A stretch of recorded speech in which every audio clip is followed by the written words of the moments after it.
হে মুসা জানিয়ে রাখো আখিরি জামানার নবী মুহাম্মদুর রাসূলুল্লাহ সাল্লাল্লাহু আলাইহি ওয়াসাল্লামের উম্মতকে আল্লাহ রাব্বুল আলামিন এমন বুজুর্গি দান করেছেন, তারা এক রাত্রি যদি ইবাদত করে তাহলে হাজার রাত্রির ইবাদতের চাইতেও আল্লাহ রাব্বুল আলামিন তাদেরকে আরো বেশি সওয়াব দান করবে। সুবহানাল্লাহ।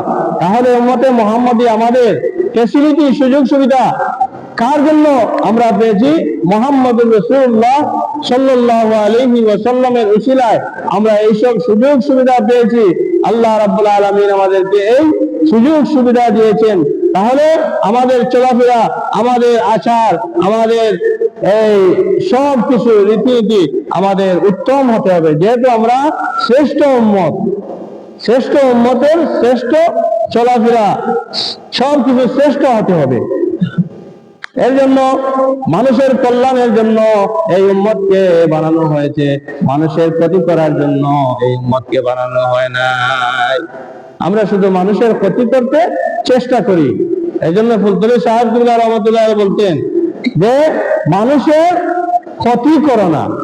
যদি কোনো মানুষের ক্ষতি করো তাহলে তুমি তোমার নিজের ক্ষতি করে ফেললে।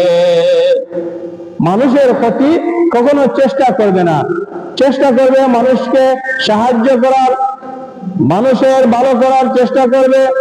আর যদি তুমি মানুষকে সাহায্য করতে নাও পারো, মানুষকে ভালোবাসতে নাও পারো, তাহলে অন্তত পক্ষে তুমি ওই মানুষের যাতে কোনো ক্ষতি না হয় এই চেষ্টা করবে না।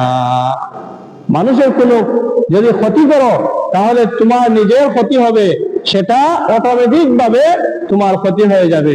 তুমি আসলে উপস্থিত দেখবে না ওই মানুষটার ক্ষতি করে ফেলেছো, কিন্তু আল্লাহ তাআলার পক্ষ থেকে